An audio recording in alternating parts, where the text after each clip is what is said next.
Fala galera, tudo bem com vocês? Prof. Rafa aqui na área, e a história que eu vou contar para vocês hoje é sobre o Terceiro Reich, ou o nazismo alemão de Adolf Hitler, 1933 até 1945. Na aula de hoje você vai entender o contexto alemão para essa ideologia entrar em ascensão e, por fim, como que eles vão ficar hegemônicos no poder. Bora começar! Para você entender o nazismo alemão, a gente tem que voltar um pouquinho no tempo para 1918, final da Primeira Guerra Mundial. Quando a Alemanha está prestes a se render, o rei, no caso o Kaiser, Guilherme II, ele abdica do trono e ele fugiu para a Holanda. Quando ele faz isso, algumas semanas depois, eles proclamam uma república parlamentarista na Alemanha. Deixa de ser Império Alemão e passa a ser a República de Weimar, que vai ficar em ação até 1933, quando então o partido nazista entra no poder com Hitler. Então você tem esse momento chamado República de Weimar, entre o final da Primeira Guerra Mundial e o início do nazismo em 1933. Só que qual que é o problema disso? Vários alemães que participaram da Primeira Guerra Mundial, eles não gostavam desse governo. Eles viam esse governo como fraco, como covarde. Eles colocavam que a Alemanha não tinha perdido por conta dos seus bravos combatentes, mas por conta dos seus covardes políticos. Então eles já começaram a criar essa mágoa em relação à República de Weimar. Sem contar que em 1919 foi assinado o Tratado de Versalhes, que é a resolução da Primeira Guerra Mundial, e aí todo o ônus da guerra se sobrepõe à Alemanha. Por exemplo, a Alemanha recebeu quase culpa total por causar a Primeira Guerra Mundial. A Alemanha teria que pagar uma indenização para os países vencedores, teria que reduzir o seu exército para 100 mil homens.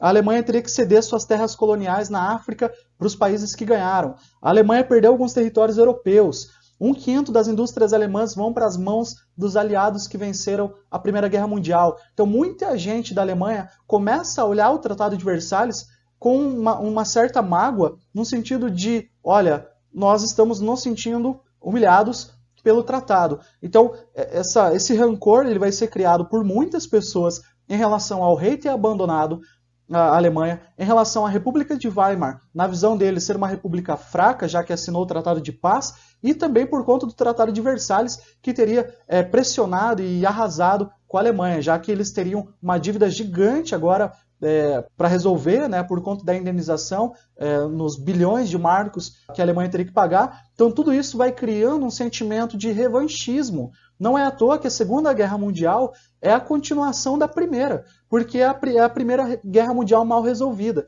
Então você tem que ter isso em mente, que a galera no final, no pós-Primeira Guerra Mundial, já começa a criar esse sentimento de frustração. E aí, essa República de Weimar entra em prática, o parlamento alemão a gente chama de Reichstag, depois a gente vai falar dele de novo, e aí esse parlamento ele vai ter, primeiro, muitas dívidas, né, a economia alemã fica totalmente desestruturada, e o palco que a República de Weimar tem que lidar é o seguinte: por conta da guerra e por conta da derrota, você tem milhões de desempregados, você tem concentração de renda, desordem política, desordem econômica, pobreza e fome por toda parte, radicalização política, vai ter movimentos de extrema-direita e de extrema-esquerda crescendo muito nesse momento.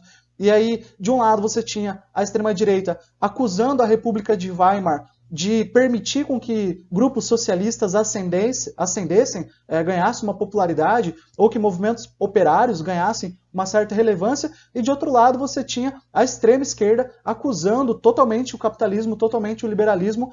E aí, né, já que a Primeira Guerra Mundial foi uma guerra capitalista, e você tem lá, em 1917, a Rússia passando por um momento de revolução socialista, então essa galera começa a olhar a Rússia socialista como uma possível alternativa. Então você tem duas grandes vertentes, duas grandes ideologias agora, que vão radicalizar demais a extrema-direita e a extrema-esquerda. Essa crise econômica, social e política que a Alemanha presenciou com a República de Weimar, e para piorar, né, havia o ressentimento nacionalista, esse cenário ele foi ideal para que as ideias de extrema-direita se congregassem no partido, que é o partido nazista, com Hitler no comando. Só que não era apenas um partido com ideias políticas ou econômicas. Além disso, tinha a ideia de criar uma raça pura. Como assim? Eles queriam criar a pureza da raça ariana. Para eles, os germânicos verdadeiros teriam descendido dessa raça quase que sobre-humana, que era a raça ariana. E eles queriam, então, purificar todo o povo alemão. Vamos lembrar que, nesse momento, pessoal, é uma mistura de ideias políticas com lendas, com histórias verdadeiras, com práticas xenófobas. Muita gente do partido nazista tinha práticas ocultistas, práticas místicas, e eles olhavam esse simbolismo, o nosso passado glorioso do Sacro Império Germânico, nosso passado glorioso de Otto von Bismarck na unificação alemã. Essa galera precisa ser purificada. A gente tem que trazer a identidade do povo alemão 100%. Nós não podemos deixar outras culturas invadirem a nossa sociedade. Eles olhavam outras culturas como aquelas que enfraqueceram o nosso povo, a exemplo dos judeus. Então eles começam a criar essa ideia aqui, além de mudar a política da Alemanha, eles queriam purificar a raça alemã, buscar uma identidade alemã. É aí que vai ter muitos problemas desumanos que a gente vai ver mais para frente. E os nazistas, eles procuravam explorar esse sentimento de nação, de nacionalismo, exacerbar esse sentimento. Vamos lembrar que isso é uma característica de governos totalitários, de governos fascistas. E aí eles aproveitam esse momento de ressentimento por conta do resultado da Primeira Guerra Mundial. Eles prometiam para as pessoas resgatar a honra da Alemanha. Eles falavam que iam defender a destruição dos principais inimigos da Alemanha, que eles colocavam, despejavam o ódio contra, por exemplo, as potências vencedoras da Primeira Guerra Mundial que colocaram o Tratado de Versalhes, os judeus, acusados de conspirar contra a Alemanha, os comunistas, porque eles não queriam esses governos de esquerda no poder, o próprio governo republicano de Weimar, que tinha algum aspecto liberal. Então, tudo isso eles serão contra. E aí eles fazem tudo isso como um bode expiatório, ou seja, eu coloco todo o fracasso da Alemanha sobre as costas dessas ideologias, dessas pessoas, desses grupos. E aí eu vou começar a alimentar tudo isso. Além disso, eu vou pegar uma estrutura do partido, eu vou deixar ela extremamente militar, simbolizando a ordem, a ideia de ordem, Vamos lembrar que o fascismo também abusou disso, para trazer ordem para essa nação, para resolver esse caos econômico e político que está acontecendo. Então, eles tinham várias estratégias que eles começam a congregar e o Hitler começa, então, a liderar tudo isso. E em 1923, o Hitler com os seus partidários, eles tentam dar um golpe de Estado. O que era isso? Tirar a República de Weimar do poder. Só que esse processo falha. A gente chama esse momento de Putsch de Munique, que é essa tentativa de tomada de poder. Só que não dá certo, o Hitler foi preso na cadeia, ele vai escrever um livro chamado de Mein Kampf, e esse livro ele vai colocar lá todas as suas ideias que vão ser parte da doutrina nazista. Tanto é que esse livro é apelidado de Bíblia do Nazismo, porque tudo que Hitler colocou em prática, ele teria colocado antes aqui nesse livro que ele escreveu na cadeia. Então, veja que é um momento de ressentimento, é um momento de frustração, muito bem manipulado por esses grupos. Muita gente pergunta, às vezes, por que essa perseguição aos judeus? As pessoas acham que isso era exclusivo de Hitler, que isso começou com Hitler, mas não. Muitas ideias de Adolf Hitler veio do Otto von Bismarck, do século XIX. Ideias antissemitas, jogando culpa aos judeus por conta de fracassos alemães, isso vai ser trazido desde o século XIX. Então não acho que era algo exclusivo do Hitler, ok? E aí a situação piora. Por quê? Além disso tudo, além dessa crise que era uma crise social, política e econômica que a República de Weimar passava por conta da derrota da Primeira Guerra Mundial, em 1929 a gente tem a maior crise do capitalismo vista até então, que você já viu numa outra aula. E aí você tem, por exemplo, os Estados Unidos tirando o capital da Alemanha. O dinheiro que eu tinha te emprestado, agora eu te cobro com mais juros ainda. E aí você vai ter hiperinflação, a dívida externa gritando nesse momento, produtos encarecendo, o marco alemão perdendo o valor de compra o tempo todo, as pessoas desconfiando então da República de Weimar, incapaz de resolver tudo isso, indústrias falindo, 44% da população desempregada, o desespero vai tomar conta da Alemanha. E tudo isso vai ser muito manipulado pelo Partido Nazista, porque, e não só pelo Partido Nazista, mas também grupos socialistas. Vamos lembrar que o grupo socialista criticava o liberalismo, criticava a concentração de renda na burguesia, e de outro lado o movimento nazista falava que tudo isso era por conta do Tratado de Versalhes, era por conta dessa ascensão de movimentos socialistas. Até eles tinham o que a gente chama de tropas de assalto, igual lá o Fátio de Combatimento, que fazia a proteção do Benito Mussolini, que fazia a defesa das ideias fascistas italianas. Aqui você vai ter as tropas de assalto fazendo marchas em Berlim, em Munique, em vários lugares, para pegar e fazer essas ideias do nazismo ganharem popularidade. E aí o Partido Nazista ele começa a ser visto como uma alternativa. Além disso, o Hitler ele bebia de muitas fontes ideológicas. Então, para agregar pessoas, ele começou a prometer um monte de coisa. Ele falava que, por exemplo, de um lado, ele ia fazer os grandes grupos industriais crescerem demais por conta dos cartéis que ele ia montar. De outro, ele falava que ele ia fazer reforma agrária. Então, você percebe que são ideias que não congregam numa mesma ideologia. Ele falava, por exemplo, que os trabalhadores participariam do lucro das empresas. Ao mesmo tempo, ele falava que ele ia fazer a construção, incentivar, incrementar a construção civil para gerar emprego. Ele falava que ele ia anular a dívida de agricultor, enfim. Então, ele vai fazer tudo isso e, sem contar que ele era um orador poderoso, cativante, as pessoas acreditavam, ele convencia muito bem as pessoas. E aí ele vai usar o nacionalismo, o medo e o ódio para atrair todo mundo. Ou seja, eu jogo o fracasso sobre um grupo e falo que o meu grupo é o salvador da pátria, que o meu grupo vai resolver a honra ferida da Alemanha. Então perceba que é tudo muito bem manipulado. As pessoas perguntam, né, nossa, como que foi possível um governo assim na Alemanha? Por conta disso tudo. Além do cenário estar ruim, uma pessoa habilidosa no convencimento usa esse cenário a seu favor. Aí você pode perguntar, tá, mas como que eles chegam no poder? Em 1932, alguns anos depois que Hitler teria saído da cadeia, lá que ele escreveu Mein Kampf, ele concorreu às eleições para presidente. Só que ele perde para um cara chamado Hindenburg. E aí, as pessoas começam a pressionar o Hindenburg para colocar o Hitler no poder. Assim como os fascistas fizeram lá a Marcha sobre Roma em 1922 para que o Benito Mussolini entrasse no poder, eles fazem a mesma coisa na Alemanha. E ele, em 1933, então, foi convidado pelo Hindenburg para assumir o cargo de chanceler, que equivale ali a primeiro-ministro, basicamente. E aí os nazistas chegam no poder.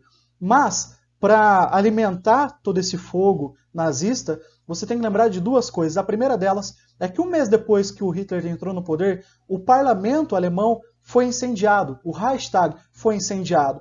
E aí, isso foi pretexto para o Hitler acusar os comunistas, mas mais do que isso, a começar a persegui-los com mais força.